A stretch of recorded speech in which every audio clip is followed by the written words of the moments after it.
Bitcoin suddenly jumped up a few $100s in value, which unfortunately in 2020 is cause for all kinds of alarms.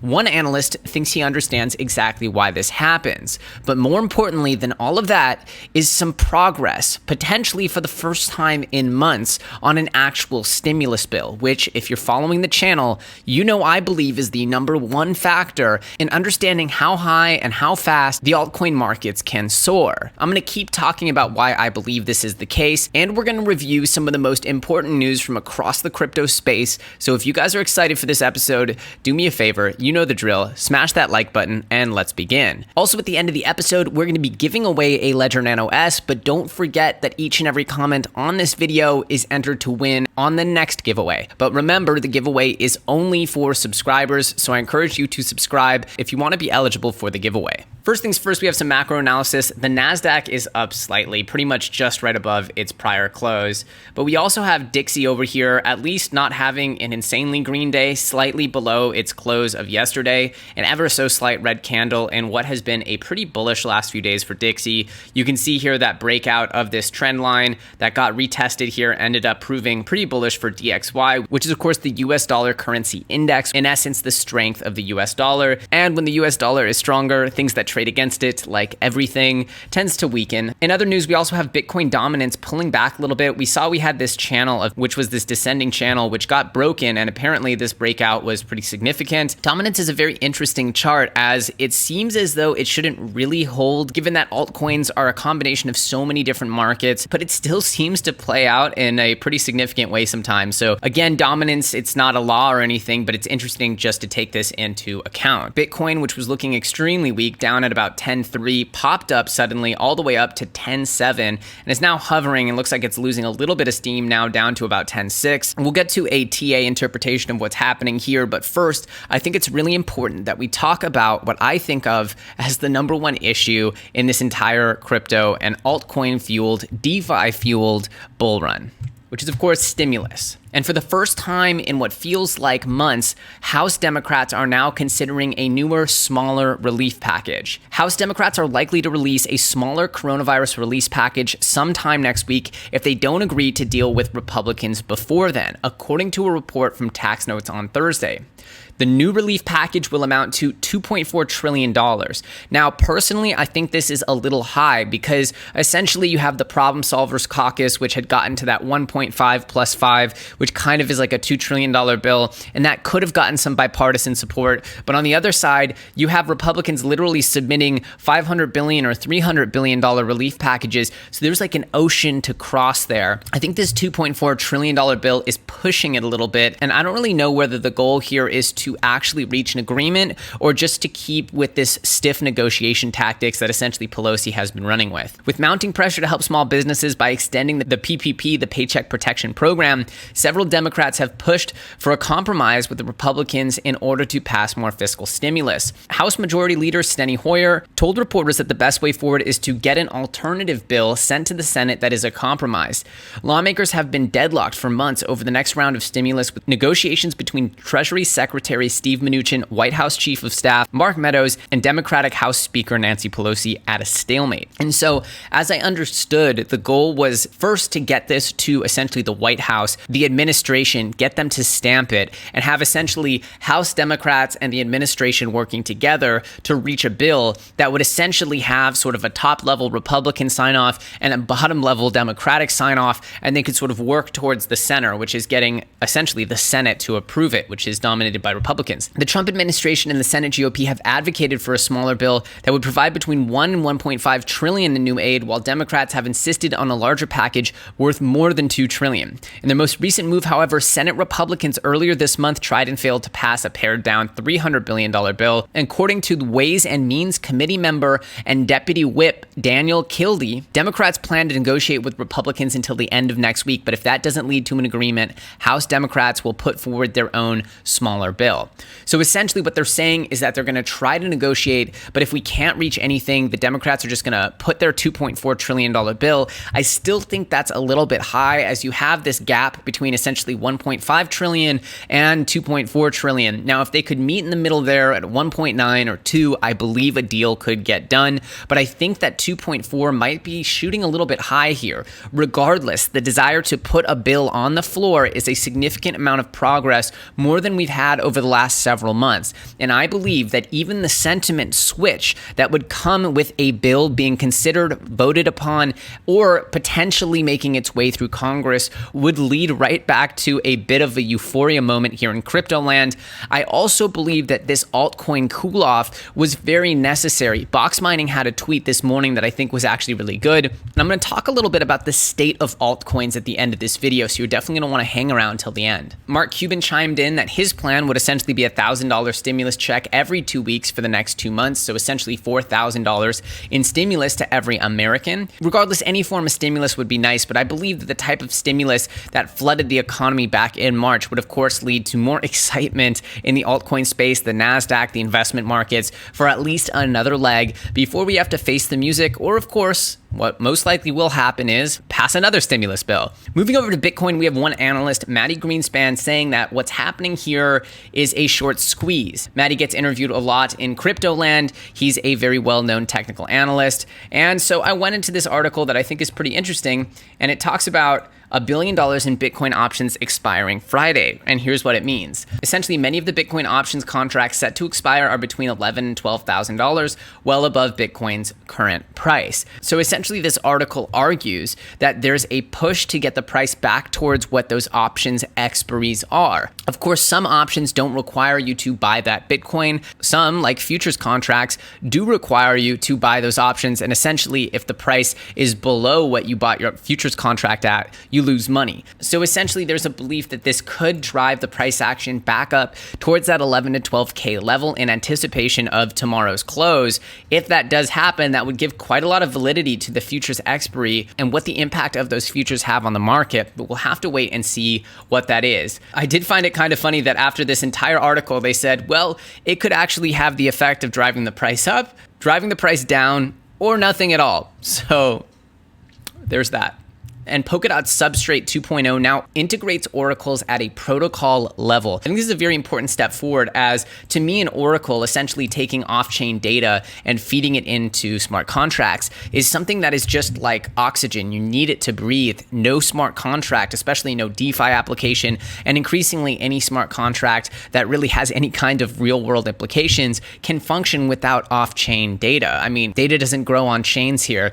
We need to be able to bring data in, and so having a more native Oracle solution for cryptocurrencies or blockchains to me makes sense. And so seeing Polkadot essentially integrate a protocol level Oracle is a logical step forward. Does this take away from what Chainlink's potential future could be? I don't know. We'll have to see. There was a lot of search engines in the 90s. It was not clear that Google would become the search engine of all search engines. And so I think the Oracle thing is going to be quite similar, where Chainlink seems to be the Ethereum of the space.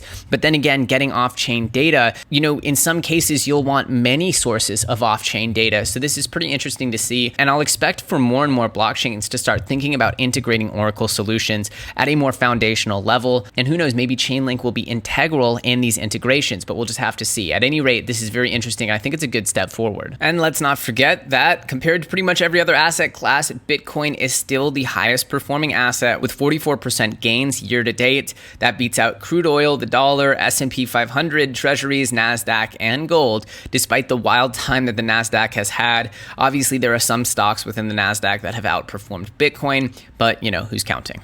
And Box Mining had this tweet today that I'll use as a platform for RANT here, which is, of course, markets cooling is a good thing. The hype was too insane, leading to a situation where everything flies, even the dumbest ideas.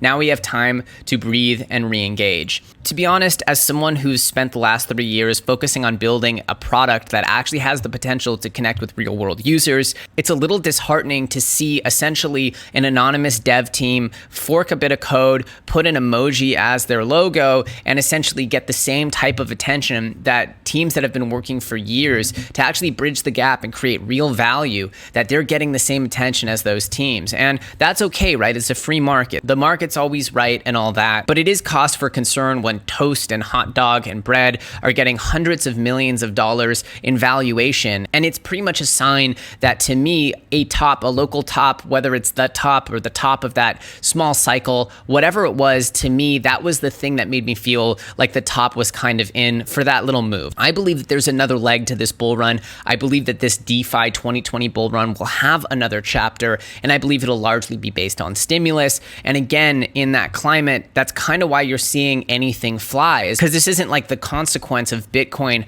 bringing sensible monetary policy to countries that don't have it. This isn't the consequence of Ethereum apps or dApps being adopted en masse and used every day like Instagram or TikTok. This is just a speculative frenzy that was driven from excess liquidity in the markets, which is amazing, and you can profit from that. And believe me, I'm a capitalist. I'm here for the gains. Don't get me wrong. But at the same time, having some time as an industry to actually think about what the future of DeFi is, the projects and products that will actually bring real value to the world and can onboard normal users that actually intend to use these apps, these ecosystems, these resources throughout their daily lives. To me, that is the ultimate goal. And so seeing essentially the market turn absolutely insane, while it's fun to be in, it also does in some ways kind of take away the value of someone who spends all day researching and actually digging in to find good technology teams, products that can actually win, when things that aren't winning and will never win and have no future are making just as much money, which essentially I think culminated right as hot dog crashed. And I think that's poetic, right? Because this is an absolute garbage project. And when you're essentially in a sea of garbage, it becomes difficult to really see where the value is. And so I think that this is a healthy thing to have happen to the market. And my hope is that as we regain our strength and potentially more stimulus comes in, that we actually see a flooding towards real value, towards the teams that have been working and building things of consequence for the last few years, potentially teams that already have real world partnerships, adoption, functional products, maybe that they actually have a real founder on their website that's not an emoji, these types of things that I think will lead to more sustainability. Because otherwise what's going to happen is you get these insane pumps, but there's nothing there to support it. So what happens after a pump that's unsupported? Well, you get an insane crash. And a lot of people say, well, the gains bring new people in, so that's good. But the problem is that those people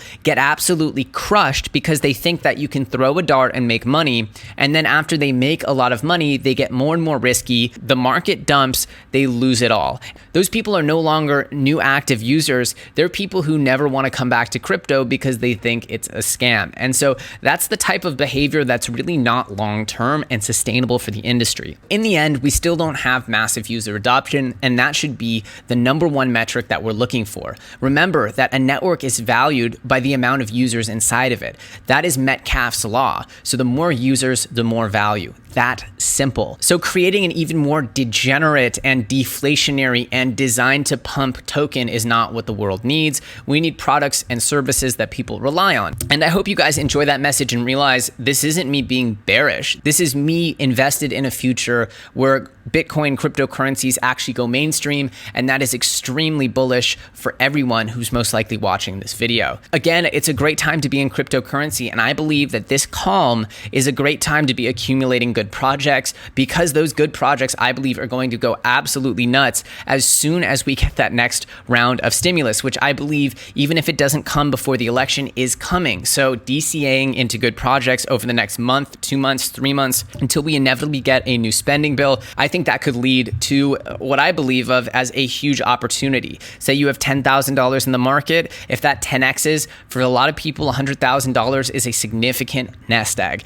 I think there's a huge opportunity for people to be getting in and settling into the good projects while the calm is here in the markets, because I believe that we'll turn insane once again. But I'm curious, what do you guys think? Do you agree with my sentiment? Do you think that really the ultimate goal here is to attract users, is to attract more people into the space? Or Are we just trying to design some more degen plays and shift money from one altcoin to the next and ride the pumps? Because to me, that is just essentially gambling, right? It's not actually putting all this intellectual capital to work.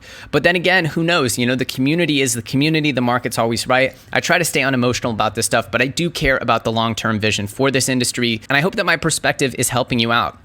At any rate, if you guys enjoyed this episode, do me a favor, smash the like button. If you guys hated it, do me a favor and smash the dislike. If you guys aren't subscribed, I encourage you to hit that sub button. And of course, remember to put that little bell notification on. That way you're made aware whenever I put out new content. Of course, as this market starts to calm down and as news of stimulus becomes more certain, I'll start putting out more and more coin picks, because I do believe at some point this market is going to turn back up and get crazy bullish again. That's just my belief. But then again, I've been here for the last 3 years and I believe I'll be here for at least 10, 20, 30 more. So I'm not going anywhere, and I'm excited because I know that there is going to be a cycle that never ends. I believe that crypto is going to take over and sort of become that new layer on the internet, and that's why I'm here.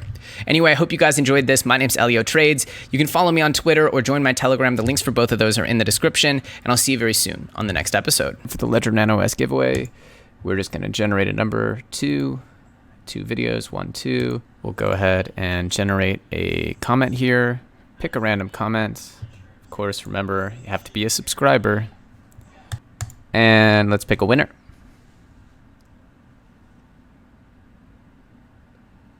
CY says something really special. Congrats to CY. I'll be in touch with you. And of course, remember, you guys can win on the next giveaway. So I'll see you guys then.